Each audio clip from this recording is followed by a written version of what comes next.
This week we take a look back at the story of slain police constable Francis Rasuge. The story first made headlines in 2004 when Constable Rasuge went missing after being picked up by her then boyfriend William Nkuna. Rasuge had left home on August 27th to do her hair at that salon, and her family said they became worried when she did not return that evening and did not show up for work the next day.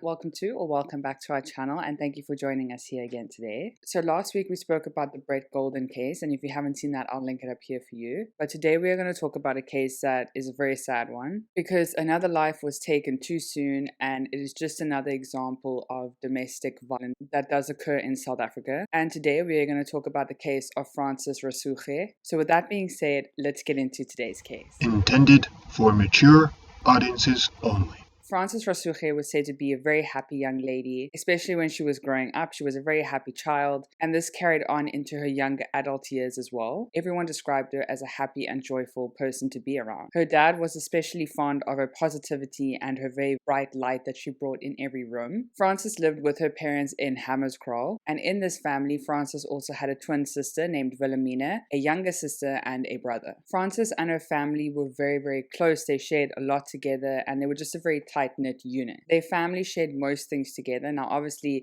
they wouldn't go around sharing their deepest, darkest secrets with their parents, but other than that, they were very close and they would share most of the big things that happened within their family. So once Francis had matriculated and she left school, she then enrolled in the South African Police Services, or as we call it, SAPS or SAPS. Francis's rank within the police services was a constable, and she was very loyal, very dedicated, and a very good policewoman. And at the time that Francis was in the police services, she was 27 years old. Then, in 1998, Francis met a man named William Nkuna.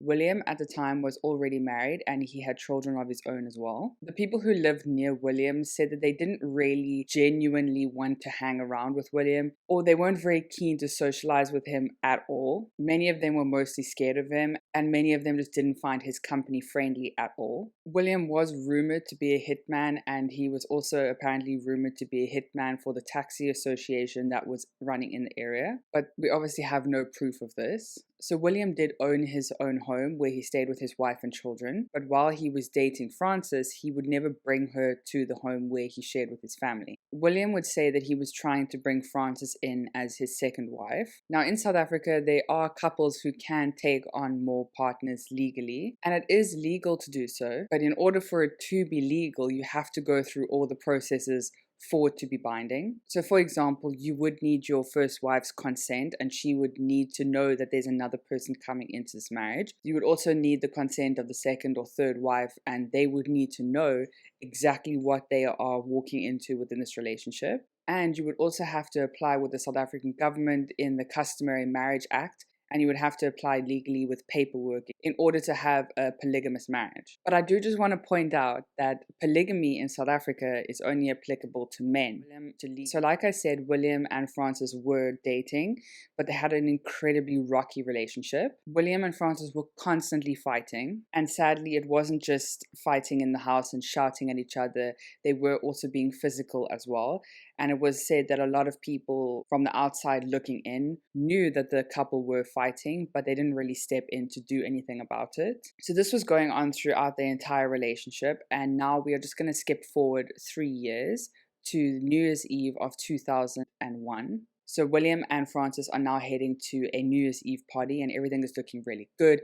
Their spirits are up and everyone just wants to have a lot of fun. So in South Africa during the New Year's Eve period or after Christmas, it's warm, it's hot, it's sunny, and it's just really nice weather. So the party atmosphere was looking good, the weather was working really well, and everyone was having a really good time. So as the night goes on, sadly, things weren't exactly working out as well with Francis and William. It was said that William and Francis got into a very heavy altercation, and William did lay his hands on Francis. And like I described earlier, Francis was incredibly loyal and incredibly dedicated, and this was evident in her relationships as well, because not only was she dedicated to her work and loyal to her work in the police force, but she was also very dedicated and loyal to William as well. No matter how many times he did lay his hands on her in the past, she did eventually reconcile with him and they eventually got back together. So they had the party, and then the next day, the 1st of January 2004, Frances then goes home, and remember, she stayed with her parents.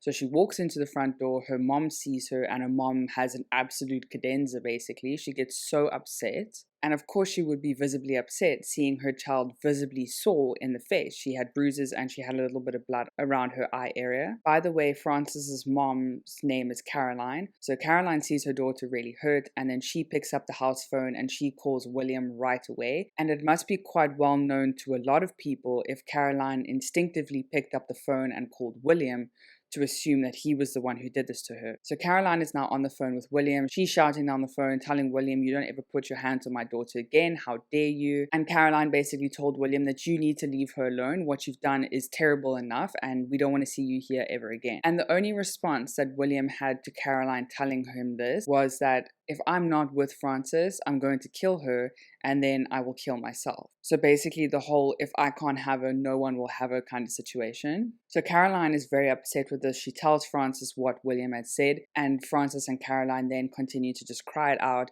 and they have a really deep talk about this. And Caroline says to her, "You know, this guy's really dangerous. You need to get away from him." And Frances agrees, and she then ends things with William. So Frances did end up breaking up with William, and William was not taking this very well. He would constantly call Frances, he would ring the bell, he would sit outside their house, and he would just make sure that he was ever present in her life. So then, in March of 2004, Frances met another man named Adna Ramasodi, and the two of them started to date. So by this time, Frances had never been married, but she had always been in serious relationships. And Frances's relationship with Adna was so much better than her relationship with William. They were actually in a very happy and loving relationship. So Frances and Adna worked separate jobs. They were independent, and Adna would describe them as a very happy couple. Now, sadly, things started to get a bit horrific between William and Frances, because William was just not letting go at all. He was not accepting that Frances had moved on, and William wanted Frances no matter what. And I mean, this man was trying to catch another lady. He was trying to court another lady when he had a wife and kids back home. And I mean, just chill, enjoy the relationship you have. And if another lady comes along and you want to have a polygamous relationship with her, then so be it. But Frances has moved on. But that was not what William was going to accept. So in May of 2004, and we are not exactly sure how this came to be, but it was very early hours of the morning, and Frances then walks up to her local police station, and then she files a case of sexual assault and rape against William, and she also then wanted a protection order against him. But then just 16 days after Frances had reported everything, she then withdraws all of the charges and doesn't want any charges filed against William. And I think that even though Frances worked for the South African police force, I think that she knew exactly what William was capable of, and maybe just that piece of paper was not going to protect her from what William could actually do. But even though Adna and Frances were dating and they were very happy in their relationship, it was evident that William and Frances were still talking, so I'm not quite sure what the level of their relationship was. And for example, Frances's family knew that she was terrified of William. However, she would still text William and ask him if he could come and fetch her, if she could use his car, and this could have maybe just have been because William was the only person that she knew who had transport quickly available for her to use, and that was kind of close enough in the area for it to happen quickly, but I'm not quite sure about that one. But then, near the end of August of 2004, sadly, a family member of Adna's had sadly passed away, and he was then going to attend his family member's funeral. Adna did ask if Frances could accompany him to the funeral, and she said, of course I would. They were a very supportive couple, and this was a no-brainer for her to be with her boyfriend on such a sad day. So the funeral was taking place in the same province, but it was quite a far drive, so it was something that Adna and Frances had to prepare for, so it wasn't a next day kind of funeral that they had to attend. So what Frances would do is she said to Adna, okay, we need to go on Saturday to the funeral. It's Thursday today. Tomorrow I'll go get my hair done, get prepared, and then we can leave on Saturday morning to head off to this funeral. So Adna agreed, and that was the plan for this couple, while he then arranged transport and everything for his family and everyone to head over to the funeral. So then, on Friday the 27th of August 2004, Frances was getting ready to head over to the barbershop or the hairdresser in order to get her hair done for the next day. But unfortunately, Frances's battery of her phone had died, so she then put her phone on charge. She walked into her brother's room and asked her brother, can I please borrow your phone while I head over to the hairdresser? Her brother was like, cool, no worries. And she then took her brother's phone in her purse and she headed over to the hairdresser. So the plan for Frances was that she would put her phone on charge, get her hair done, come back, get her phone from her family's home, and then get all her stuff, and then head over to Adna's flat where they will sleep over, and then head over to the funeral early the next morning. So like I said, Frances is off at the hairdresser. She's getting that massage in her hair. She's getting her hair nice and pretty. And when it came time to actually pay for her hair, she heads over to the counter where she wants to pay, and the hairdresser then explains the amount that she needs to pay, and it was more than Frances had expected to pay for it. So she obviously needs someone to come and give her money, or she needs to make a plan to get some money. So Frances takes out her brother's cell phone and then she dials William's number. William then arrives at the hairdresser and he then pays the excess amount for what is owed in the hair salon. William then offers Frances a lift home and she accepts. And Frances and William then head out of the door. So hours start going by. Frances still hasn't come home to give her brother back his phone and to collect her phone. She didn't arrive at Adna's house, but he thought, okay, maybe something came up and she's just staying at her house with her family. So he didn't really think much of it. He obviously texted her, but she wasn't answering. And then Saturday came, the day of the actual funeral, and Adna's now waiting and waiting and waiting for her, and Frances doesn't show up. Adna then calls Frances' cell phone. Her brother picks up and he's like, oh, have you seen Frances? Where is she? And the brother's like, no, we haven't seen her. We thought she was with you. But sadly, Adna couldn't exactly stay for much longer. He had his family members relying on him, so he had to leave and go to his family's funeral. But Frances's brother now knew that Frances wasn't with Adna, so he then tried to call his cell phone and it was off. But then by Sunday the 29th of August, when Frances's co-workers arrived outside her family home to collect her for work, her family said she's not here, she still hasn't come home. Her co-workers then get out of the car, come into the house to ask questions about where Frances may have been, because they knew that it was completely out of her character to not let her supervisor or anyone know where she was. So the family are describing the events that happened from Friday to Sunday, and her co-workers knew and her family knew that there was something incredibly wrong. So her co-workers, being police officers, they opened a missing person report immediately. So when her co-workers got back to the office, they started tracking her movements. They went back to the hair salon where she had been last seen, and they asked the barber there, do you know where she was? And he said he saw her leave with William. So they called William and they're like, oh, we heard that Frances left with you. She hasn't been seen for a couple of days. Do you know where she is? And William acts all innocent and he's like, oh no, I haven't seen her. I haven't seen her for months. And then the police officers say, but we know that you were at the barbershop 2 days ago with Frances. So how come you say that you haven't seen her for months? And then William's like, oh, you mean that barbershop on that road? Oh yeah, I might have bumped into her, yada, yada, yada. So the police officers in this case knew that Frances wasn't using her actual cell phone, that she was using her brother's cell phone. So they started to track his cell phone up until the point that it was switched off. And they could kind of pinpoint the areas where the cell phone was. And at one point, the cell phone led them to this market. And the police are walking through all the stalls in the market and they notice one stall that is busy selling cell phones. And the police kind of go on a hunch and they're like, let's just see if something happened here with the cell phone and that's why it's off. So the police then ask the vendor who's busy managing the stall and they're like, oh, have you seen this type of cell phone? It may have been here the last couple of days. And the vendor actually said, oh yeah, I have seen that cell phone, but unfortunately I sold it already. And the police are a bit disappointed, but they then take a picture out of William and they're like, oh, and by the way, have you seen this guy? The vendor then kind of looks at William and he's like, oh yeah, he was the one who sold me the cell phone. Then while these police officers are by the vendor at his store, they get a radio call that shows that Frances's cards had been used the day after she went missing. So all the police officers then head back to the office and they then look at the footage, who was using her bank account at the ATM. So they're looking through the footage and they see it's not Frances, definitely not. It's actually a man wearing a completely black shirt, but it had thick white lines. So it was a very distinctive type of holiday kind of shirt, those like flowy ones. They could see that there was a man on the footage, but they couldn't exactly figure out who he was. The video footage around his face was very grainy, but they could see that it was a man. Then on the 6th of September 2004, the South African police force did get a warrant to search William's car, because remember, that was the last place that anyone had seen Frances. So the police are busy searching this car high and low. They get to the boot area of the car, they open the boot and they start looking, and in the corner of the boot mat, right at the back, was a little speck of blood, like maybe a 5 Rand coin size section of blood. So the police could see that most of the rug in the boot had been cleaned up, but the specific spot had been missed. So the police officers take this section of carpet and they take it for DNA testing, and they find out instantly, unfortunately, the blood is of Francis Rasuge. So William Nkuna was charged and arrested. The police officers did actually ask, so why was there this random blood stain in the boot of your car? And William said that the reason that there was this blood stain was because Francis and William liked to have sex, but on this mat.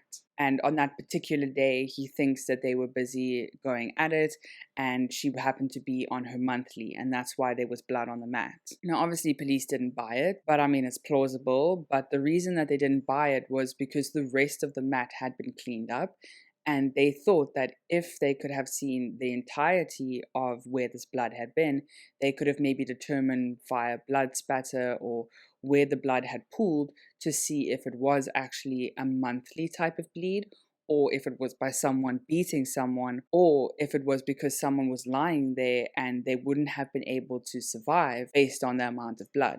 So there were so many questions that could have been answered by this carpet, but because there was only a little section of blood, they weren't able to determine if Francis had been murdered and placed into that boot, or if it was actually what William was saying. But like I said, police didn't buy it. They really did think that William had done something because he was the last person to see Francis. He sold the phone that Francis was using that day. They had a history of domestic violence. And even though they had circumstantial evidence with no body, they had very good circumstantial evidence. But police did have a very difficult task on their hand because even though they thought that William may have done this, Frances technically was a 27-year-old female, and she was an adult. If she wanted to walk off the face of the earth and never be found by anyone again, she had all the rights to do that. So there were some reports that William had apparently confessed to actually murdering Frances, but that he didn't do it alone. And apparently William would say that he went to his Sangoma, and the Sangoma advised that he needed to murder Francis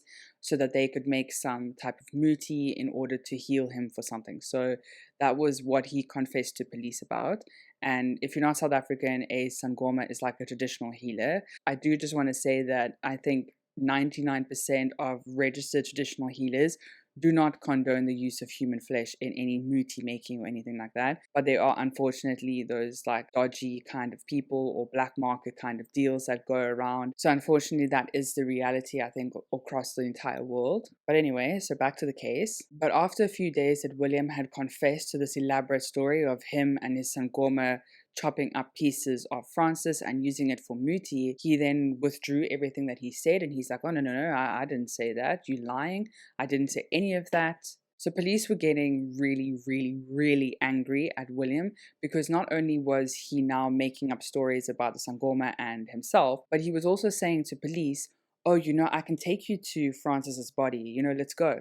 So the police head out, they drive for 2 hours, they're driving for 4 hours and all of this, and William keeps lying each time they get to these different spots. So he will say Francis's body is to the west, Francis's body is to the south, I don't know.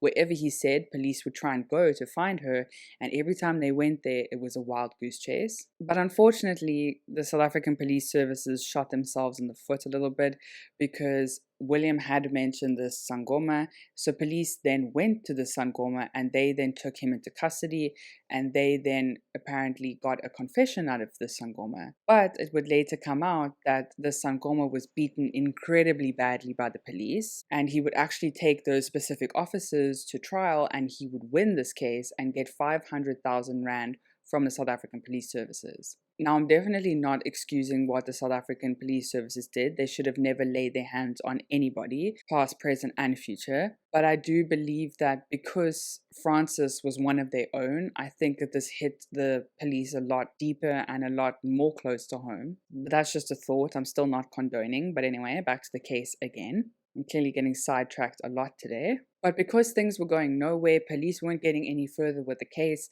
Eventually, on the 3rd of March 2005, William Nkuna was released. And the police tried anything and everything they could in order to bring him back into the prison. So a couple of months after they actually released William, a witness happened to come forward to say that they actually witnessed William at the ATM the day after Francis went missing, withdrawing money. So police then arrested William on the basis of using Francis's card without her permission, and basically for fraud. Then in June of 2005, police actually ended up getting a warrant to search the house of William Nakuna. And the police's reason for getting this warrant is because they were going to look for any receipts. So while police were busy looking through the home of William Nakuna's house, they didn't find any ATM receipts, but what they did find was actually a really black shirt with thick white lines in the laundry basket. And the police took this, they put it in their evidence bag, and when looking at the picture of the ATM and the actual shirt in their hands, it was an exact match. So the police then arrested William Nakuna for fraud. But in South Africa, you can't just arrest someone, say, for fraud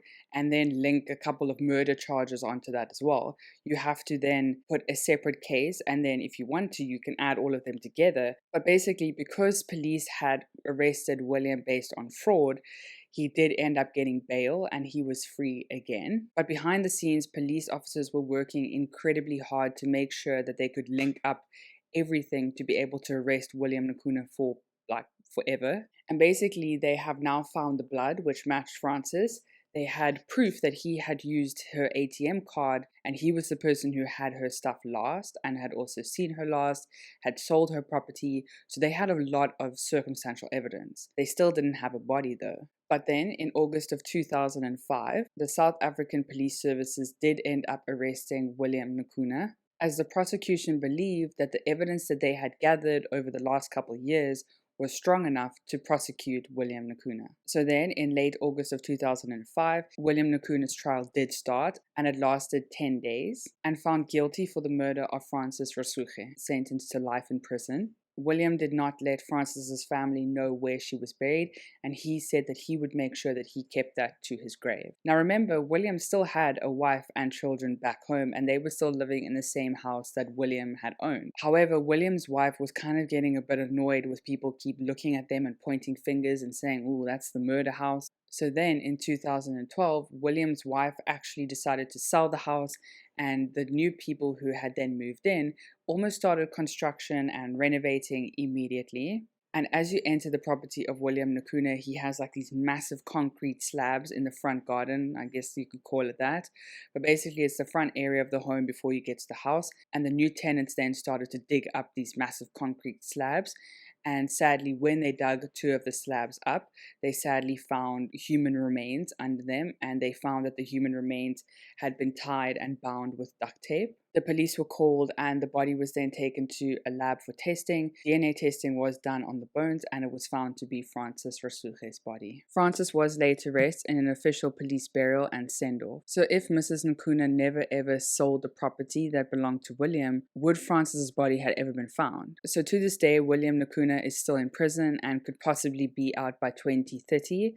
Will he get parole? We are not sure. We will never know until the day actually comes. But with that being said, that is the case of Francis Rasuge, and yet, sadly, another example of domestic violence in our country. Please let me know what you think down below, and I hope you have a great day further. Please don't talk to strangers. Stay safe out there, and I'll see you again next week. Bye.